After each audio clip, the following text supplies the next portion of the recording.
Olá, como vai? Estamos aqui hoje para mais uma Questão de Ordem e o nosso convidado é o deputado federal Domingos Sávio, do PSDB de Minas Gerais, vice-presidente da Frente Parlamentar da Agropecuária. Deputado, obrigado por ter aceito o convite. Eu que agradeço, Valteno, um prazer estar aqui com você e com todos os telespectadores. Bom, o deputado é relator de um projeto que tem uma importância gigantesca para o homem do campo e, claro, também para o consumidor que está na cidade. É o que desregulamenta, facilita aí o trabalho da Inspeção Federal, que é um órgão, que é um serviço que vem sendo prestado ao consumidor brasileiro, acho que há quase 100 anos, se não me engano. Não vai deixar de ser importante, mas no que vai melhorar? Como é hoje, como vai ficar? Olha, Valteno, importante a gente iniciar falando de como é importante esse serviço. A Inspeção Federal, Inspeção Estadual e Municipal, que é a inspeção sobre os produtos alimentícios, de um modo geral, seja de origem animal ou de origem vegetal. É de uma importância crucial, porque é o alimento que nós utilizamos no dia a dia e isso tem tudo a ver com saúde pública, com qualidade de vida.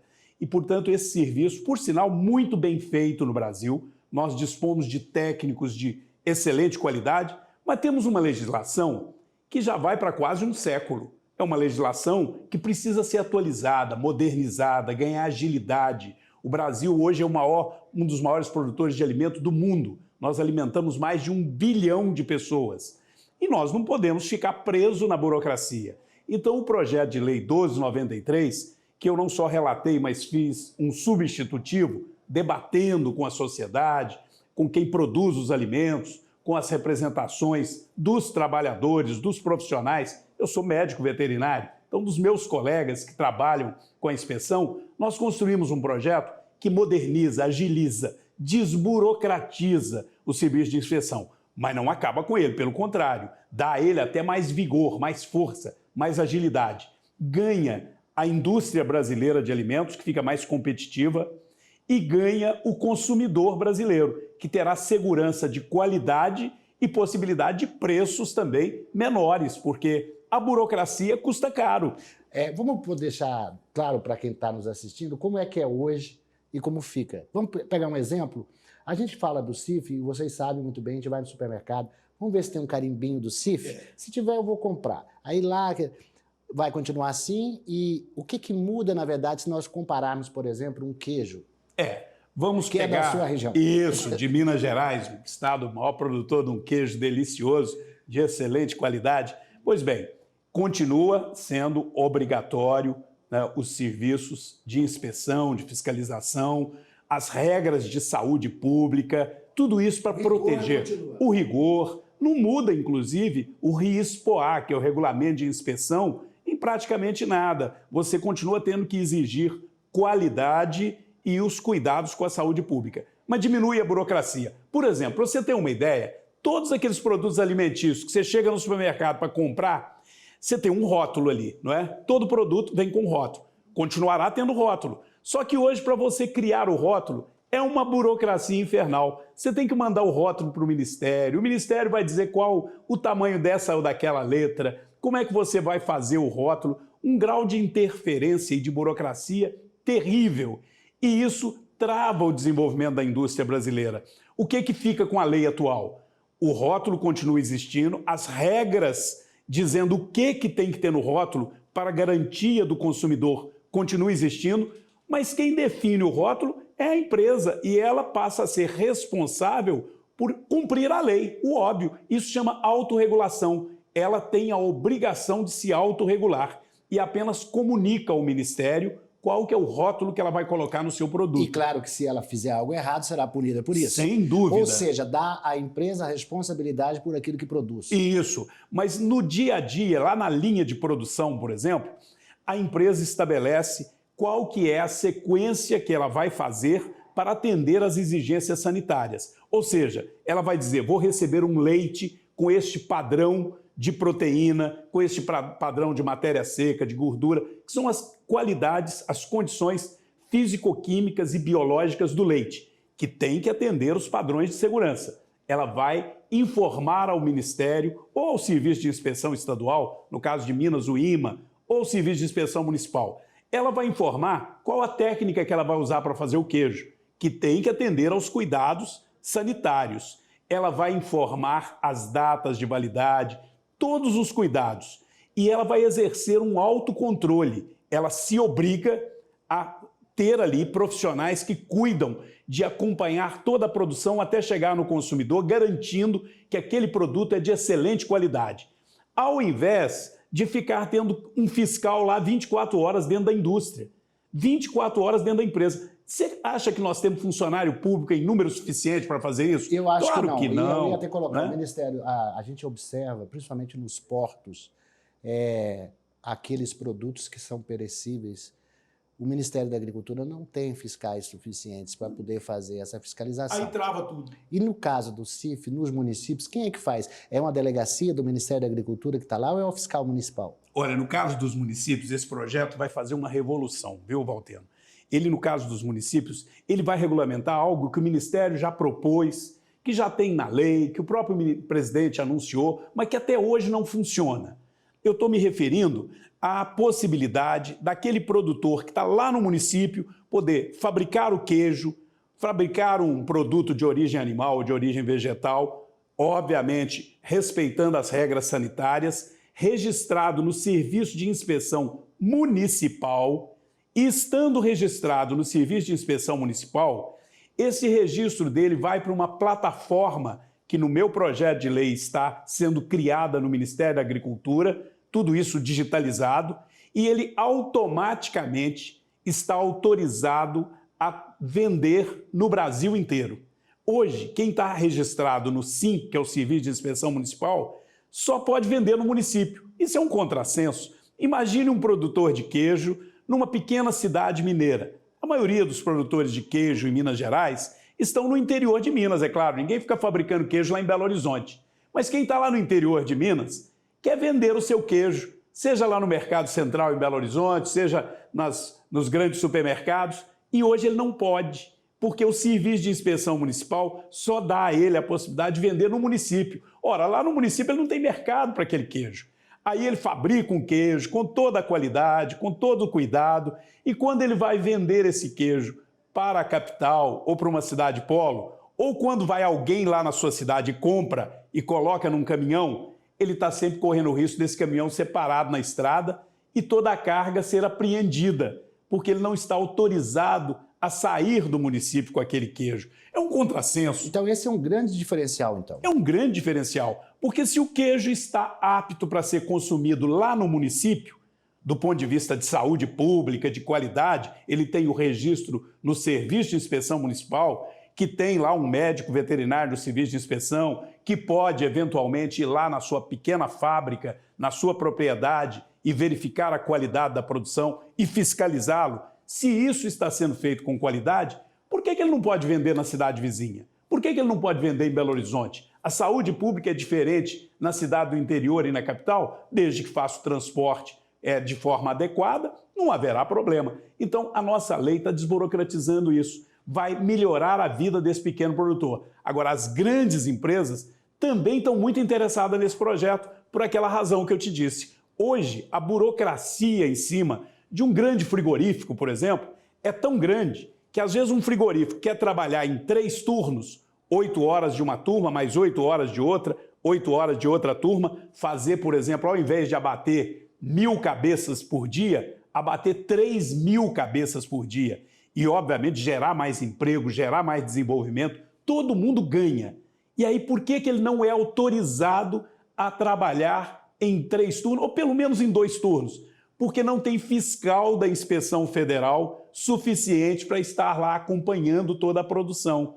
E isso, com o nosso projeto, acaba, porque ele estabelece todo um programa de autocontrole, ele exerce o seu autocontrole e diminui a necessidade de ter tantos fiscais lá no dia a dia, o que não impede que o fiscal possa ir a qualquer hora, a qualquer momento, exercer o seu papel de fiscalização e, eu diria mais, o seu papel de polícia administrativa e de tomar as atitudes necessárias se houver qualquer irregularidade. As penas para quem descumpre ou para quem é pego fazendo por exemplo, algum dano à saúde, continuam rígidas e o Brasil continua sendo um país que tem uma legislação muito forte com relação a isso. Me parece até que se trata de crime hediondo, não é verdade? Sem dúvida, nós temos que manter esse rigor de punir quem desrespeita a lei. E isso está muito claro no projeto.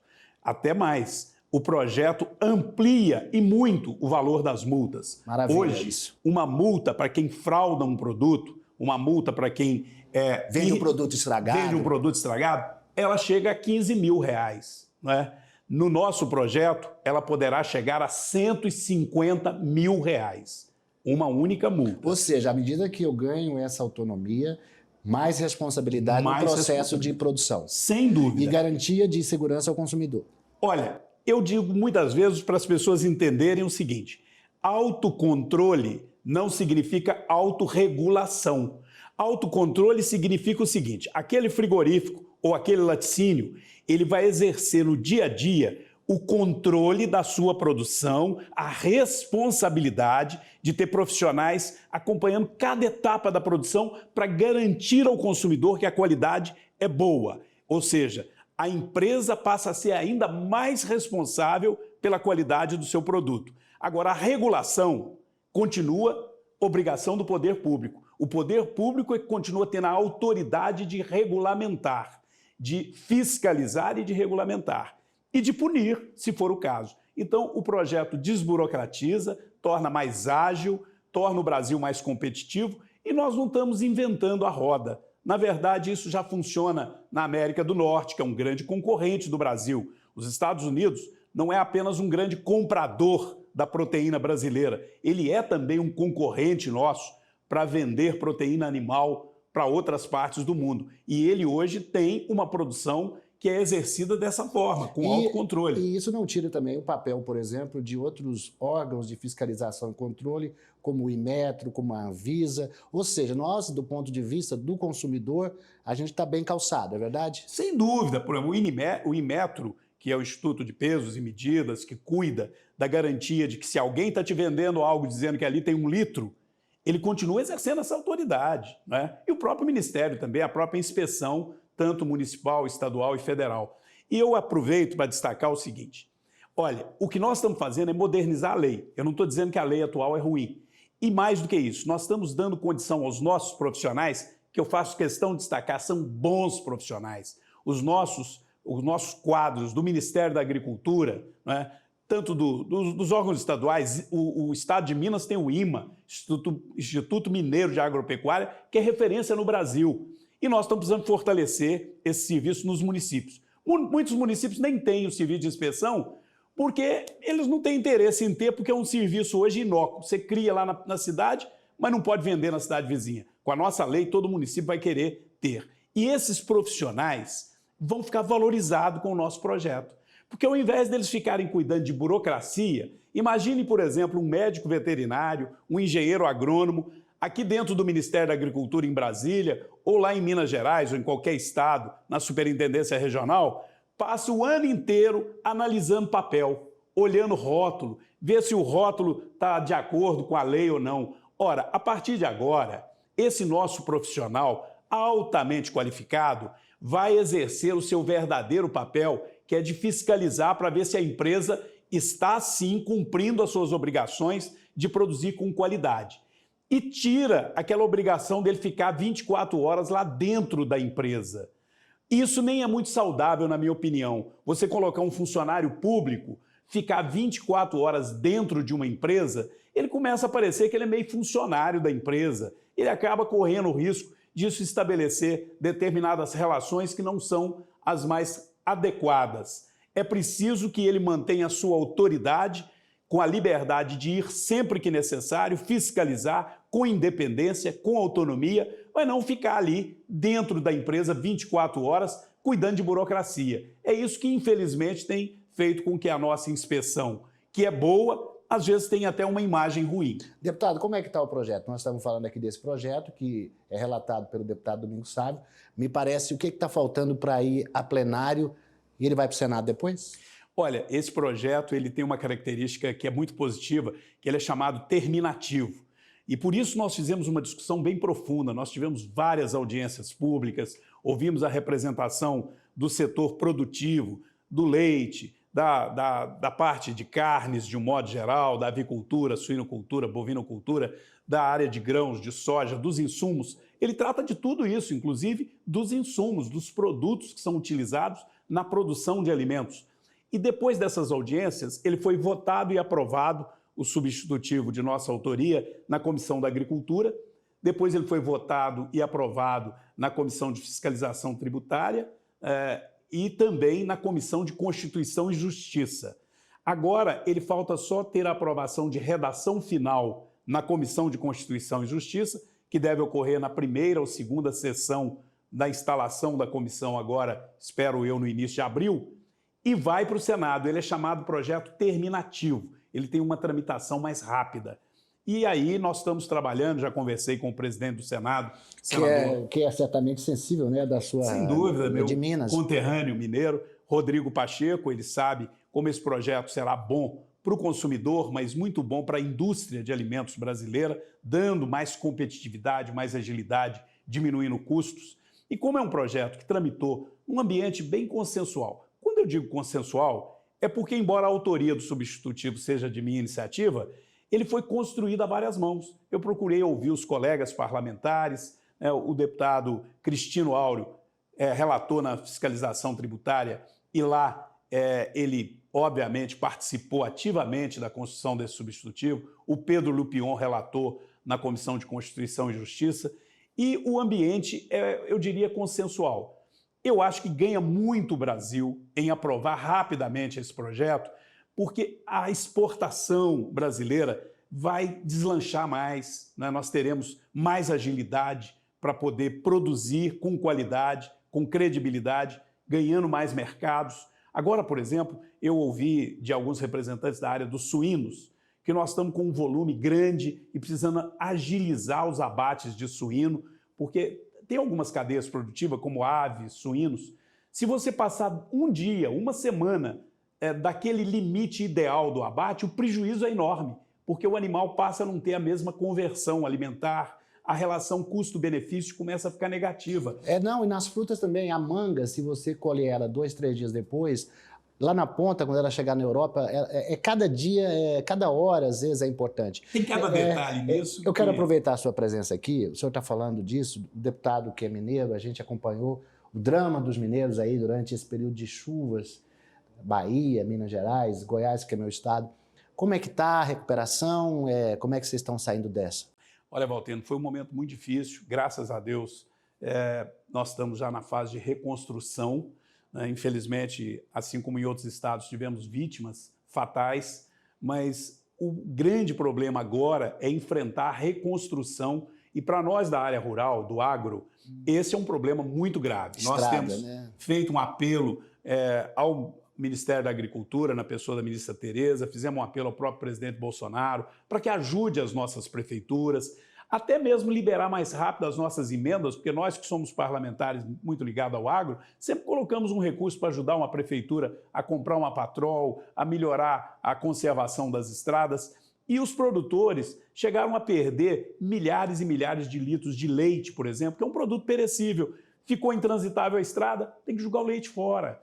O município de Pompéu, por exemplo, que eu conheço bem, uma das maiores bacias leiteiras do Brasil, produz mais de 500 mil litros de leite por dia, os produtores tiveram prejuízos enormes. Chegou a ser algo próximo de 25 milhões o prejuízo calculado pela própria Emater, que acompanha de perto e viu que o produtor teve que jogar o leite fora, a prefeitura sozinha não consegue recuperar tudo. Nós estamos lutando aqui na Defesa Civil para liberar mais rápido os recursos, para reconstruir pontes, porque o prejuízo continua na medida que as estradas não estão funcionando bem.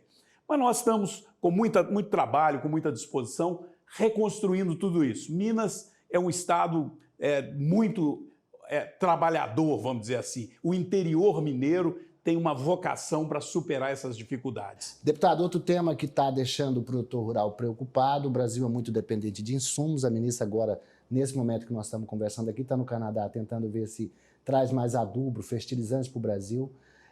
De que forma que o Congresso, eu sei que tem aí o Plano Nacional dos Fertilizantes, o senhor está envolvido nisso?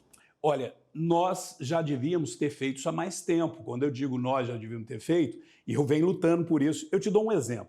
em Minas. Nós temos um projeto pelo qual a gente vem lutando há muito tempo de fazer um gasoduto que sai da região de Betim, onde tem uma refinaria da Petrobras, até o Triângulo Mineiro, passando por Divinópolis, pelo Centro-Oeste Mineiro, para poder alavancar várias indústrias, tem inclusive uma termoelétrica no trajeto, e construir um polo petroquímico, construir uma indústria de adubo, de ureia, de processamento, né, petroquímico no Triângulo Mineiro, que é uma grande região produtora de grãos e alcançaria também o centro-oeste do Brasil com esse adubo. Isso esteve praticamente aprovado há algum tempo atrás, quando era governadora Anastasia. Depois, infelizmente, o governo que o sucedeu não deu sequência.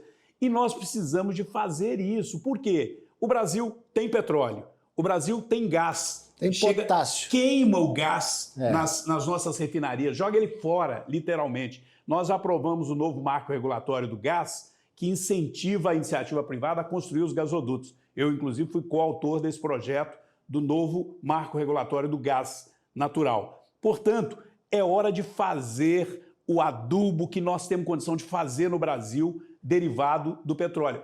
Os nitrogenados. O potássio. Nós temos potássio. Nós temos não só no Ceará, tem na região da Amazônia, né? Nós temos aqui em Minas Gerais, inclusive, nós temos fosfato e temos bastante fosfato em Minas Gerais. Precisa de mais incentivo. E a lei e a questão do licenciamento ambiental, que fica parada lá, né? Eu citei esses 3 ingredientes, né? Que eu sou da área rural, o fosfato, o potássio. É o NPK. É o NPK. E que está o olho da cara, tá impraticável, um saco de adubo.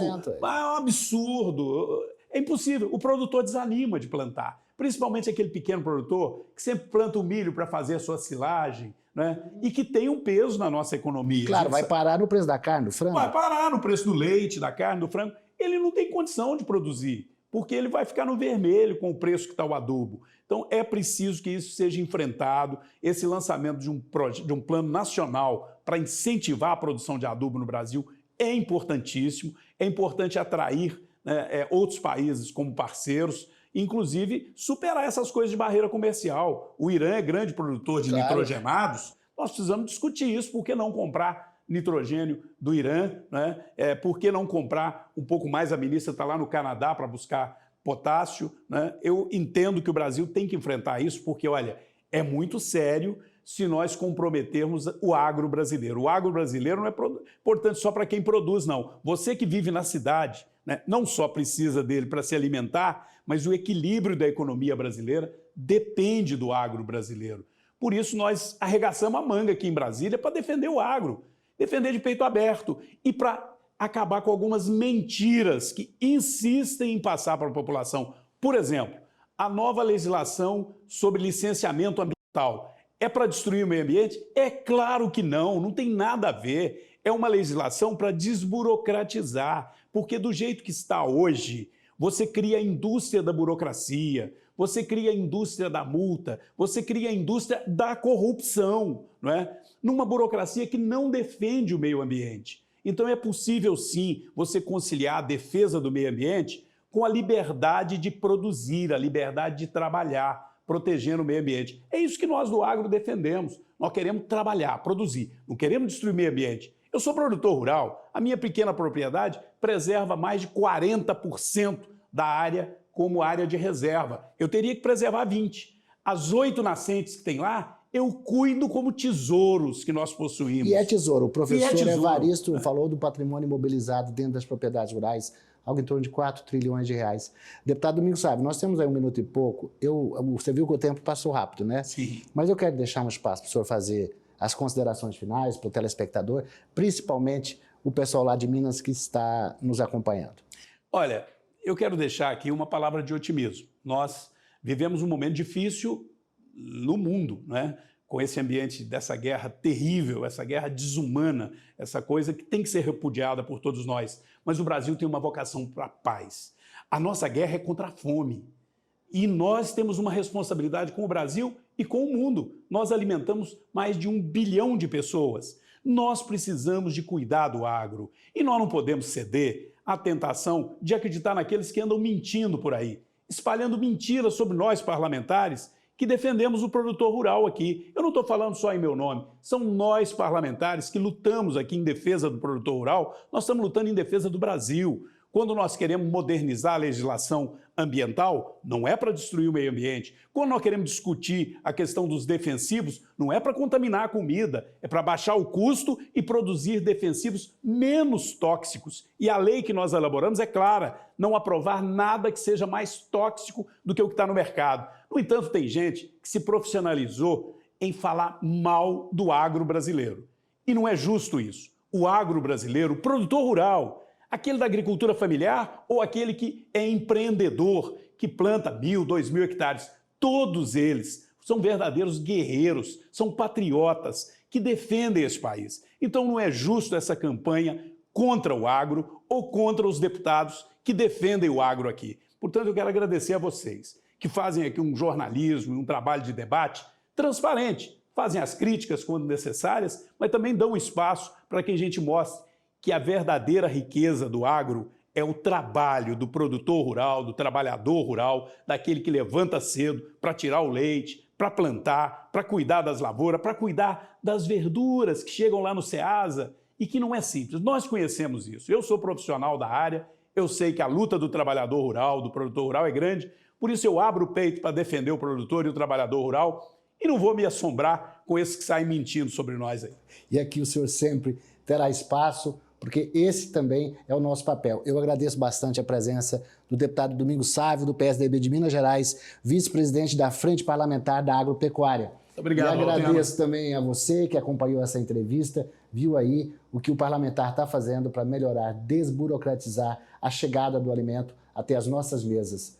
Eu acompanho vocês e espero no próximo programa. Até lá.